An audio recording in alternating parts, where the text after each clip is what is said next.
Video recordings of this podcast can be found on raisingequity.org and Raising Equity on YouTube.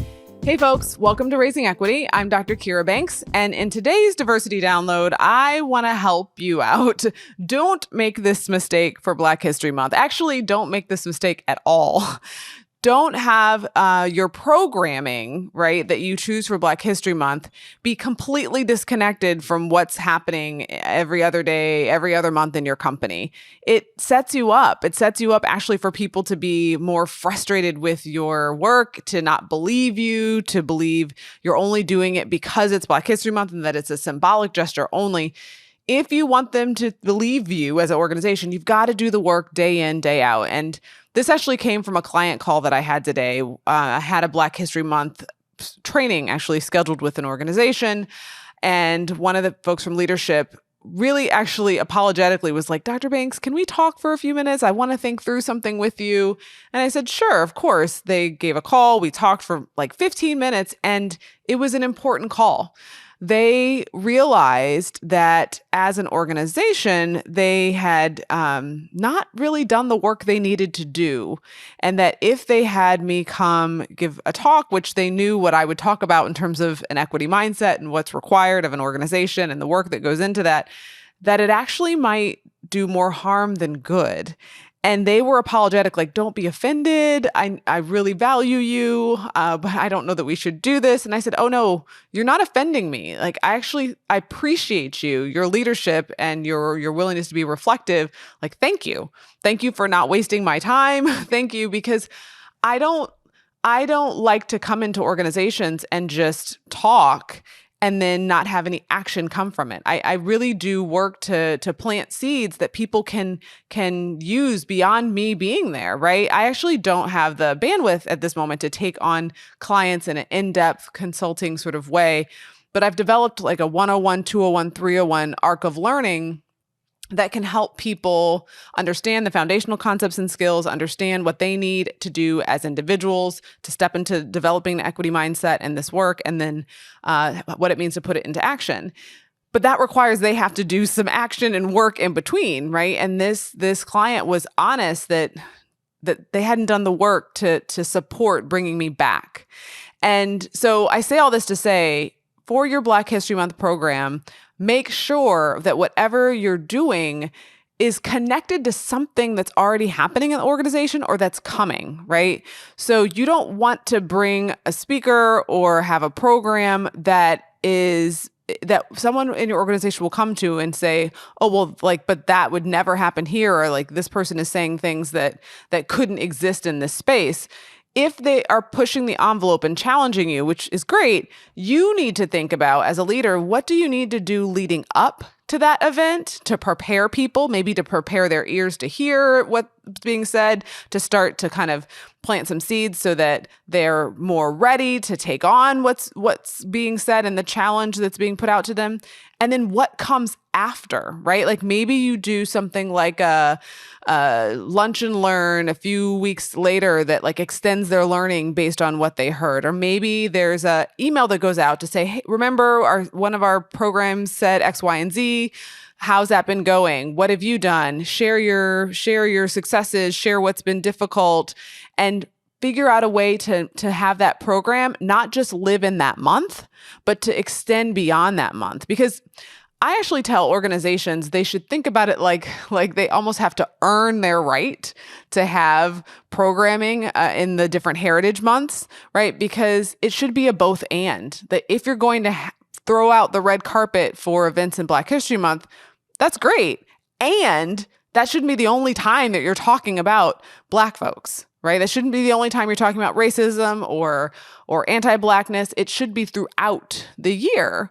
And same when we talk about other aspects of oppression, right? So when we think about sexual orientation or gender, right, we shouldn't just be talking about them in Women's History Month or, in June for LGBTQ issues. And we want to be thinking about how we do a both and, right? So it's really important for your Black History Month content, right, to connect with something that's happening in the organization. Otherwise, you need to ask yourself, how do we do something like as an on-ramp or an off-ramp to support people being able to hear what's being said, but also do something with what's being said or what's being offered to them in the training.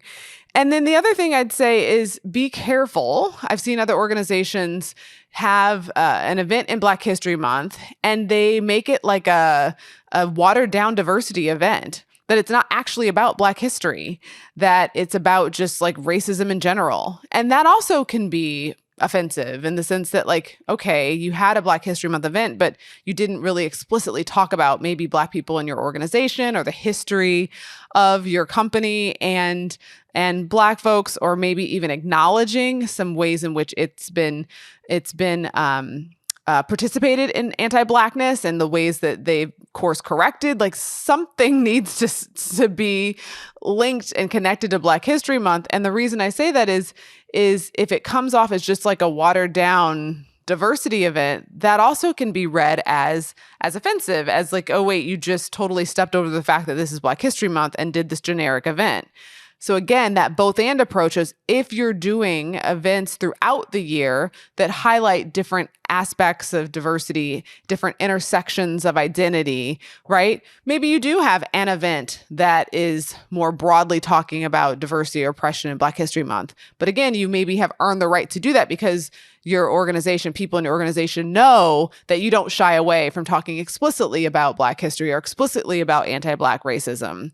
So I just share all this to say, I think it's important for us to not allow our Black History Month events to be these huge star-studded events that then don't get picked up until the next February, right? It really does feed that attitude of you're just doing it for show, that it's just symbolic. And so I actually felt like this leader who called me today, I told her, I think that that's real leadership. I actually said, I think that what you're doing is actually a better approach than just having the event and crossing your fingers and hoping that people will come or people won't be too upset. Like, if you already have a feeling that we maybe haven't done what we needed to do internally to support this, like, thank you for having the guts to say that. And that's fine on my end, right? Like, I want organizations to use what I share with them, not just feel good or challenged that they learned something. And here's the thing, in talking to her, she was saying, I'm worried that how this might come off in terms of talking about equity mindset, because I don't know that we've done what we need to do from the last time you came. But what I'm hearing a lot of people asking about is, how do we navigate microaggressions? So we're saying we want to lean into our DEI work, and there'll be a meeting where so-and-so will say something, and then it's like, you can hear a pin drop. No one knows what to say, or, right. Like, she gave a few examples, and I said, well, so this also is a really good moment. Let me pause you.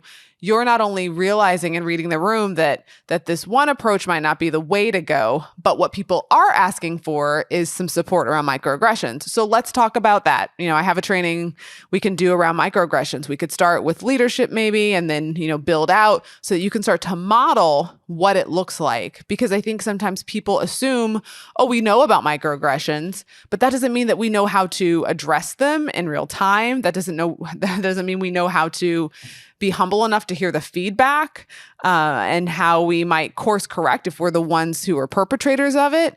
And so I think that's a really good reminder for folks to realize that while you might have a vision of what you want people to be ready for, it's okay if they're not. If you are, one, doing the work to lead them up to it, but two, giving them a little bit of what they're asking for right now, because that can get them hooked in. You can use the fact that people have asked for this, right? And that you'll have a little bit of a captive audience. And then you can think about how to bridge content from one training to another.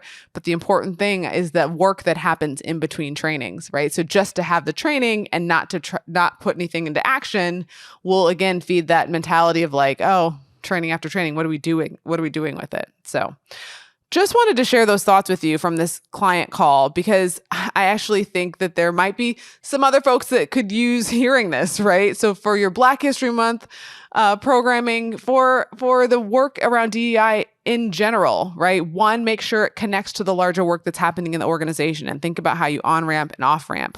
Two, in terms of the different heritage months, don't let those months be the only time that you talk about that identity.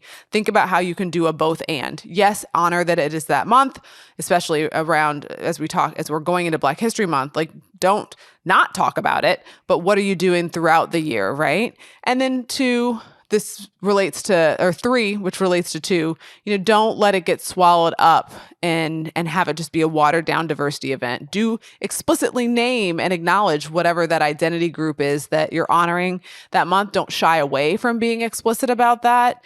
But then if you're feeling like we need to do more general events, like have that be but don't have it take the place of naming explicitly Black History Month or Women's History Month or Asian American Heritage Month, whatever that month is, so that we can have a both and. Of course, ultimately, we would love to be at a place where this is all integrated and we don't have to have different months. And here we are now in the work consistently over time. Where are we headed? But being also honest about where we are and what are those limitations. So hopefully that was helpful to someone as we move into Black History Month and think about what our DEI programming looks like. Honestly, almost 2 years post George Floyd's murder, when we had a real flashpoint moment in our society of reckoning, awakening, however you want to think about it in terms of racism. This work has been ongoing for decades, for centuries really, but we've had a keener eye on what it looks like to do this work. And so as we think about, all right, almost 2 years out, what does it look like? I think it's important for us to be explicit around how organizations are struggling to keep the work going and some ways that we can help each other with lessons learned about connecting it with and integrating it into the work that we're doing, listening for what people are asking for, but also visioning where we need to go. And as a leader in this work, that's the work of thinking about, all right, what does equity look like? What does fairness look like? What does that look like for folks to have access and opportunity? And how can I incentivize people moving towards that? It's not necessarily about changing all hearts and minds, but how do we create an environment that is just, that is equitable, that is fair? So thanks for joining me on Raising Equity. You can find me on socials. I'm on Twitter, I'm Kira Banks. On Facebook and Instagram, Dr. Kira Banks. Thanks for joining me. I'll see you next time.